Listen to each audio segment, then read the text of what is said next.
Is it freezing? Mm-hmm. Broadcast. Hello, everybody. This is Jeff Jenkins and Eric Clayman here.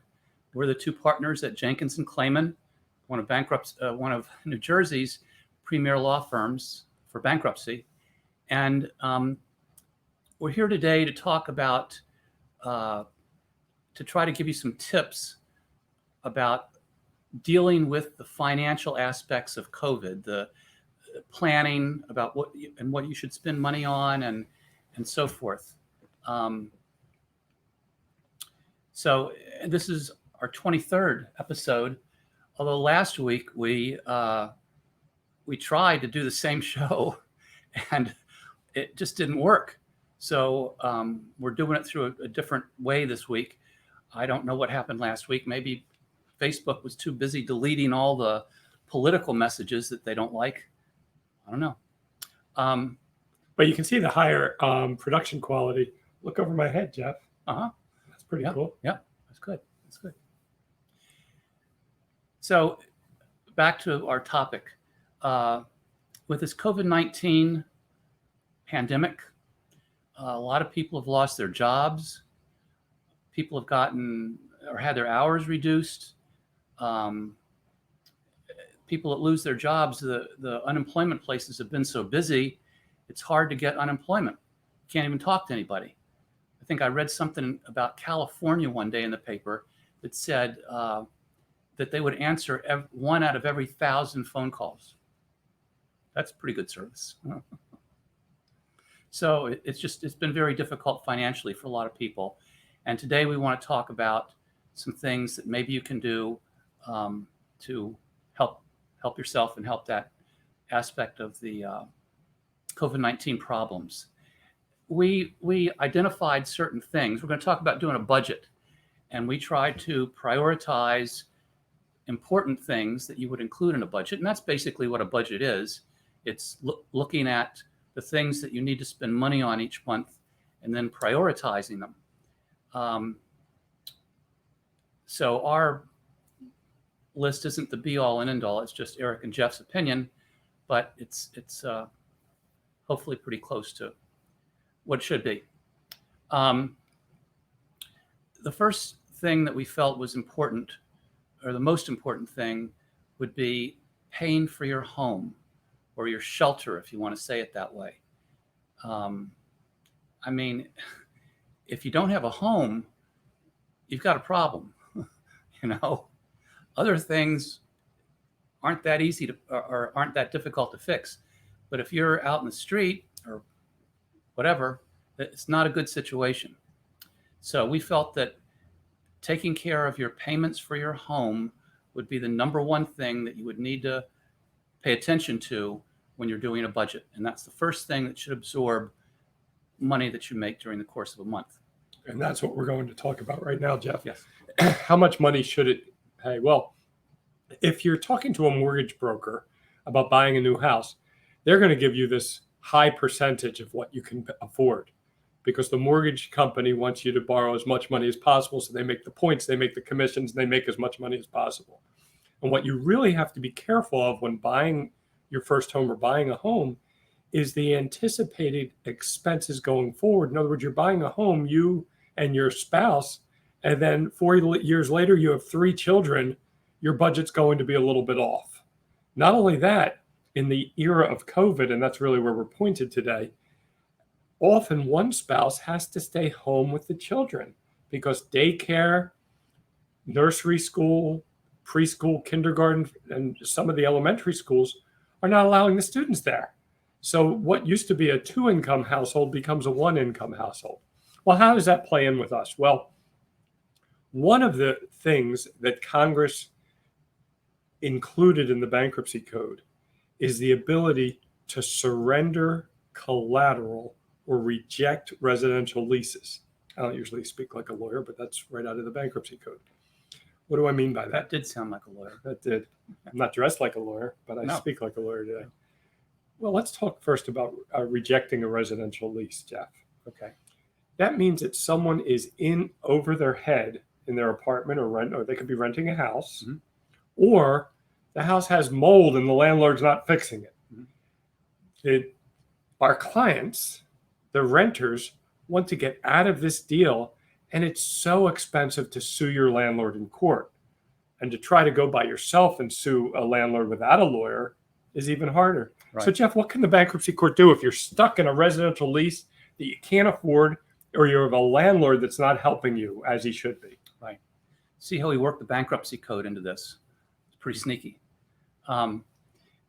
When you file a bankruptcy, if you have a lease or an executory contract, now I sound like a lawyer, but let's just say a lease because we're talking about leases. You have to decide whether you want to keep the lease or get rid of it, assume it or reject it. And if you have a lease for an apartment, let's say, and you're behind a little bit with your rent, as many people are right now, and you want to stay in your apartment, you want to keep that lease, then if you file a bankruptcy, the bankruptcy code says that you have to cure any arrears that exist promptly. And promptly, what does it mean? It depends on your bankruptcy judge, but generally maybe 24 months would be the max, although a lot of times the courts will let us have a longer period of time, just, depending on what's going on. So your arrears you would pay by making monthly payments to the Chapter 13 trustee, and you'd resume making your normal monthly rent payments the month after the bankruptcy was filed. And that's fine if you want to keep the lease. Exactly, that's right. And Eric was also talking about not only keeping, but what if you wanted to get rid of it? If you want to reject the lease, then you can. You just, with a lease, you just say in your Chapter 13 plan that you want to reject it if you're doing a Chapter 13. And the bankruptcy will take care of anything that you might owe the landlord. Right. So you can reject it. That means you got to find another place to live, but you don't have to worry about the rent arrears. Right. And it's, remember, when we talk about immediacy in bankruptcy, you're immediately protected from an eviction, even if you're behind, as long as there's no judgment against you. And we've spoken about that before. But when Jeff says that the debt will be discharged or forgiven without any payment, you just have to find a new place to live, but it's not immediate. You have some time. The bankruptcy court settles everything down for you, the bankruptcy filing. So you have some time before you have to move out, but you won't owe your landlord any more money. Now, the other shelter or home question is, what about the mortgage? The person has bought a home, purchased a home, but now just can't afford it. How do they get out of that? And that's also by filing bankruptcy. You can file a bankruptcy to stop a foreclosure or stop a sheriff's sale. And most of our clients do just what Jeff explained on the residential lease. They do an arrears cure. They put the back payments into the bankruptcy, resume mortgage payments, and pay a trustee the arrears over 3 to 5 years. But if you just can't afford it or you don't like your neighbor, suppose your neighbor has 12 Doberman pinchers, your house is your house value, you bought it for $200,000, it's now worth $125,000. You owe $300,000 on it, and you come in and say, Jeff, I just don't want this house anymore. My wife and me, we can move in with the relatives in North Carolina and be so much happier. But you signed a note, you signed a mortgage. Can you get out of something like that? Of course you can. It's just like the lease situation. When you file a bankruptcy, you can keep your house or get rid of it. If you have a house, a car, a trailer, anything that has a secured loan attached to it, you can take care of that loan by surrendering the property to the lender. So you would just have, if we're doing a Chapter 13, let's say your Chapter 13 plan would provide for the surrender of your home to the mortgage holder. And as a practical matter, all you're doing is really letting them proceed with a foreclosure action. Surrender doesn't mean that you have to leave the place, your home the next day. Right. And you're doing two things. You're letting them foreclose, but you're making it clear to the world that you do not have to pay that debt back. Right. So we've talked about leases and mortgages. Of the most important thing we think is part of a budget. And next, let's talk about utilities. That was our goal, Jeff. And you're right, because some utilities, look, electric and gas, for the most part in New Jersey, there isn't a lot of choice there. So you have what you have.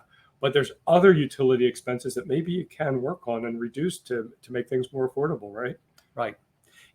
One thought I had, I forgot to mention, if you're dealing back to the home or lease situation.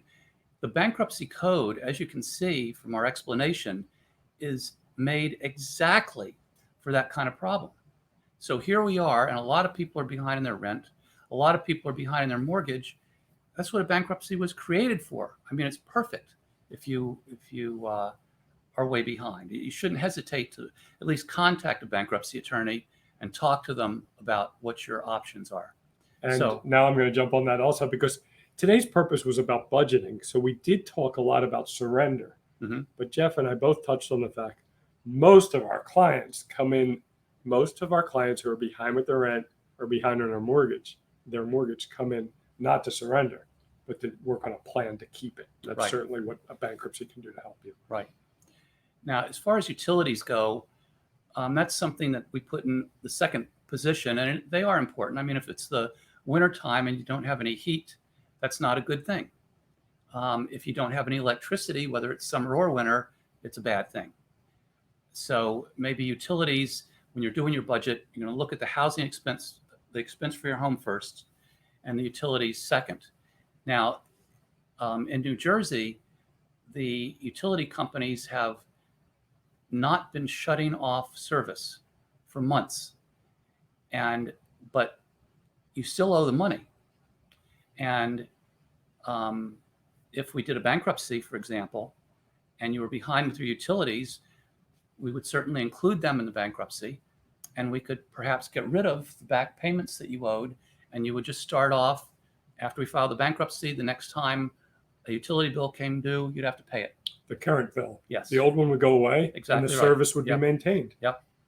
And there's also a lot, when we talk about budgeting, be careful of your cable and your internet and your cell phones. Those are three things that we see, three budget entry items that we see our clients come in and they signed up for what they signed up for 6 months ago, a year ago, 4 years ago, and it's out of control. Really look to cut back on cable, internet. What you needed internet for 3 years ago, now a basic internet would give you more power than the advanced one that you were paying for and are still paying for. And thirdly is cell phones. You can buy one online. You don't need to go with Verizon or AT&T. There are other, you go to Walmart and Target and get a cell phone that serves most purposes for just a fraction. In other words, if your money is tight, do you want to be stretching the tightness to pay for a cell phone? Not really. That's an area where you can really find savings. Exactly. Why don't we move on then? Our third thing on our list of budget items is food. And food is, you have to eat. It's Somewhat important. Yeah, it's pretty critical. But food is something that you can do a lot of things with. Certainly, you don't want to go out if you're working. You don't want to order food out every day. Eric and I have talked about that. I mean, we both said that once upon a time, I know I did when I was in the Army, when I went to law school also, I took a sandwich in a paper bag for lunch. You know, I wasn't going to spend $10 or something like that ordering my lunch from someplace. In fact, in law school, I can remember that if I had enough money to buy a Coke, I was doing really good. I thought that was good. But it was better than a glass of water, you know. But that's something to be careful of. I see people at jobs, and every single day they're ordering their lunch out. And you start adding that up, and what do you come up with? You know, so you just have to watch your expenses for food. Food, you know, if you're going to get prepared meals and things like that, it's going to cost a lot more than if you buy the ingredients, cook it yourself, and so forth. Right. There's certainly an entertainment element to going out to dinner. Mm-hmm. And after a hard day of work, sometimes it's nice to just have food. But what Jeff's pointing out, especially breakfast and lunch, you can really, really save money. Just think about the lunch. Now we're having so many delivery services. And when you start, and I don't mean to sound super careful with money, but if you're ordering a lunch to be delivered to you, and then the tax, and then the tip, and maybe a delivery charge, what are you really paying for? Mm-hmm. And there's nothing wrong with good PB&J, right? On That's whole right. wheat. Whole wheat, right? Yeah, I used to eat tuna fish. Tuna fish is very good. A can of tuna fish, white albacore and water, Yeah. probably about $1, right? Yeah, doesn't cost And much. doesn't cost much at all. No. The next item on our list is clothing. You want to talk about that a little bit? We can get started with that. And clothing is one of those items that can be impulsive, and it can also be you're keeping up with your perception of what your friends can afford and what your friends can do. And it brings us to the broader category of social media. And whenever you're looking at social media, everybody always has a more exciting life than you do. And they always wear newer clothes and nicer clothes. And that's the nature of social media. And of course, part of mental health is to be satisfied with your lot in life, to try to do better, but to be satisfied. And when you try to compare yourself to others about purchasing clothing, it's a remedy for disaster. It's a menu. It's a recipe. It's a remedy. It's not a remedy for anything. It's a recipe for disaster. Thank you. Jeff, when we ran through this before, I was fascinated by what you were saying about when you were first married with your 2 daughters. Yes, yeah. We're talking about the cost of clothing, and one tip is I wouldn't hesitate to look at a secondhand store. You go to a Haddonfield, for example, they have a secondhand store. A lot of those clothes have never been worn, and that's where I used to go to buy clothes for my 2 daughters when I was in law school, and they were fine. They look good. They didn't have patches in the knees and stuff like that. Although that's fashionable now, I think. I guess. Right. There are many people who are in a different position of life that buy clothes every season, and some of them don't get to the clothing and they give them to the secondhand store. Right. And it's a wonderful way to save money. And like a lot of these budget items, nothing like this is taught in school. And unless your parents or other friends of yours teach you things like this, and we hope that what Jeff and I are doing here seems like common sense in a lot of ways, but we see so many people who run into financial problems who really just could take a deep breath and think about things like this. Right, right. As you can see, speaking of clothing, I'm wearing one of my Army West Point outfits today. Since the football team's 5-1, not actually, the Eagles are almost the inverse since they have a game tonight. Yes, they do. If anyone's watching this live, our entire audience in New Jersey is either rooting for the Giants or the Eagles. So Jeff and I decided not to wear a jersey today. Maybe next week we'll wear the jersey of the team that wins. Right. But and for those of you not watching live, you already know the results of the game. Jeff, what about look, everybody, I talked about eating can be recreational, and we have to have an expense for that. Mm-hmm. Certainly, look, we wrote down smoking and drinking. It's recreational. It's so expensive now, the way they've taxed those extremely things. Expensive. And you know, it doesn't take a rocket scientist to look at how much you're spending if you're smoking or drinking, especially smoking. It just seems like it's ridiculously expensive. Many years ago, I was in California, and a case of Coors with tax cost $5.25. So that wasn't too bad. No. But now it's a little bit different. Yeah, you can, of course, it's the same thing, but you can buy a 6-pack of beer now. It's probably $10 or so, let's say, including the sales tax they put on now. But you go to a bar now, and it's $7 a glass of beer. Mm-hmm. So think about that. A little pre-gaming and then Uber might save you money than buying all your beer out. Yeah. Do we want to talk about hobbies and activities at all? Or the savings? We should go on. Sure. It is important to, like I said at the beginning, to have a budget, to prioritize the things that you have to spend money on each month, and to put a dollar figure on there. How much should it cost you? And try not to exceed that. And if you can do that, and if you can save a little bit of money, even if it's just a little bit every month, to have a fund in case COVID-19 comes along or something awful like that, you know, you're starting to be in decent shape. A lot of people may have a real nice wedding for one of their children, or might go on a real nice vacation with some of their family. And that's all well and good, but don't do it at the expense of the things that we've already talked about. You don't want to be having an expensive wedding and then not paying your mortgage. That's crazy. And that's kind of what we're saying right now. You have to set your priorities about these things. Remember, if something like this has happened to you, that you've made a mistake, life is like a car. It's got a big windshield to see the future and just a little rear view mirror. So don't worry about what's happened. Just worry about fixing it going forward. And if you need a real fix, you have a lot of credit card debt, or if your budget just can't be fixed, no matter how well you're prioritizing things, give us a call. And it's very much a no judgment zone. Whether a bankruptcy can help you, we're just going to give you advice on the phone.